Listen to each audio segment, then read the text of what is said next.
अच्छा जी, ये हमारे पास है national book foundation class 9 maths exercise 4 और ये उसका पार्ट ए है। ठीक है, अच्छा जी हम स्टार्ट करते हैं। देखें, आपने सबसे पहले ये क्वेश्चन का पार्ट 1 है, आपने ये देखना है कि यहाँ पे आपके पास क्या है, नंबर्स में आपने सबसे पहले नंबर्स में कॉमन देखना होता है। यहाँ पे 2 है, यहाँ पे 6 है, यहाँ पे 2 है। तो क्या 2 के टेबल में 2 आता है, जी 2 1 ज़ा 2 होता है।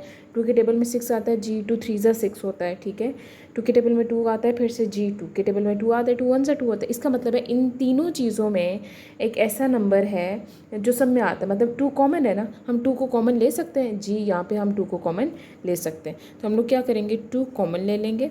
देखिए 2 कितने सा 2 होता है बेटे जी, 2 1 सा 2 होता है ना। तो यहाँ पे हमारे पास अंदर क्या बचेगा, 1, क्योंकि 2 हमने बाय ले लिया। जब आप मल्टीप्लाई करें तो ऊपर वाली चीज़ दोबारा से बननी चाहिए। ठीक है, 2 1 ज़ा 2।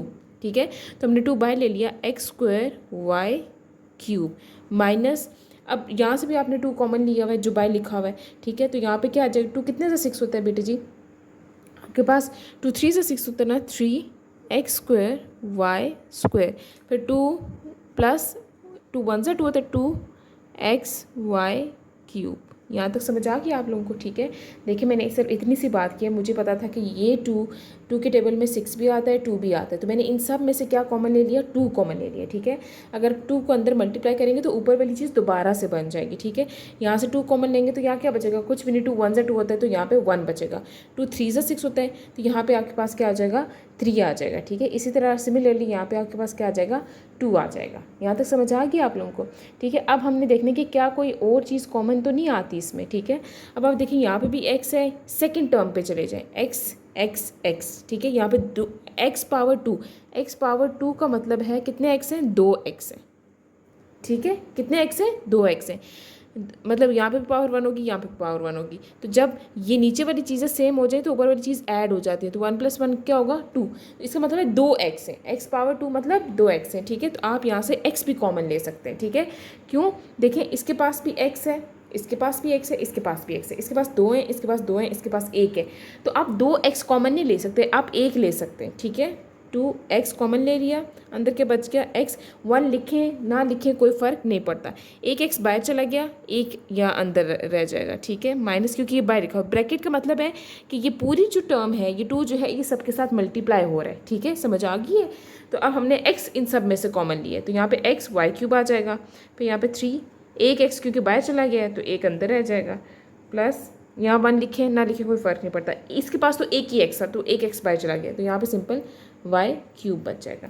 अब आप थर्ड टर्म पे आ जाए, देखिए थर्ड टर्म में आपके पास कुछ कॉमन है, इसके पास भी वाई है, इसके पास भी वाई है, इसके पास भी वाई है, इसके पास 3 है, इसके पास 2 है, इसके पास 3 है। ठीक है, तो आप मिनिमम कितने वाई कॉमन ले सकते हैं, जो सबसे कम डिग्री में 2 वाई आप कॉमन ले सकते हैं ना। ठीक है, तो यहाँ पे आपके पास क्या बच जाएगा, x, अगर 2 वाई बाहर चले जाएंगे तो अंदर एक बच जाएगा, 3x। ठीक है, सॉरी मैं यहाँ y लिखना भूल गई, आपने 2 वाई कॉमन लिए, 2 वाई कॉमन लिए तो इसके तो दोनों के दोनों बाहर चले गए, तो यहाँ पे y नहीं बचेगा। ठीक है, प्लस वाई स्क्वायर। ठीक है, 2x Y square X Y minus 3x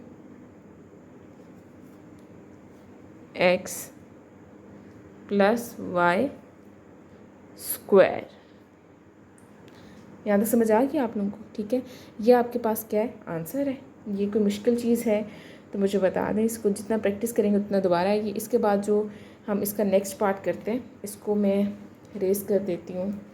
ठीक है, आप इसको नोट डाउन कर लीजिएगा, इसके बाद हम मूव करते हैं इसके नेक्स्ट पार्ट पे।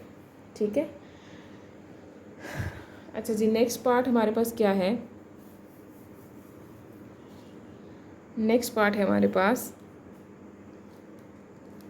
एक मिनट में बुक से पार्ट देख लूँ, ये थोड़ा सा ड्राई हो जाए क्योंकि फिर ये इसके ऊपर इंक फैलना शुरू हो जाएगी, इसको थोड़ा ड्राई कर लूँ। अच्छा जी, नेक्स्ट पार्ट आपके पास क्या है, question number 2, 3nx minus 3x minus 3ny, इसको थोड़ा साइड कर लें, प्लस 3y। ठीक है, अब आपने क्या करना है, इस हम पार्ट को सॉल्व करने वाले हैं। देखिए इसके पास 3 है, इसके पास 3 है, इसके पास 3 है, इसके पास 3 है, तो इसका मतलब हम सबसे पहले 3 कॉमन लेने वाले, nx minus x minus ny। देखिए 1 लिखने की ज़रूरत नहीं होती, आप लिखना चाहे तो लिख सकते हैं, लेकिन 1 लिखने की ज़रूरत नहीं होती, ठीक है। अब देखिए सेकंड टर्म के n, इसके पास है, इसके पास तो n है, इसके पास n नहीं है, इसके पास n है लेकिन इसके पास भी नहीं है। तो आप इसको, इस टर्म को इधर ले आएँ, ठीक है, और इस वाली को जिसके पास n नहीं है उसको उधर ले जाएं। देखिए मैं आपको बताती हूँ, 3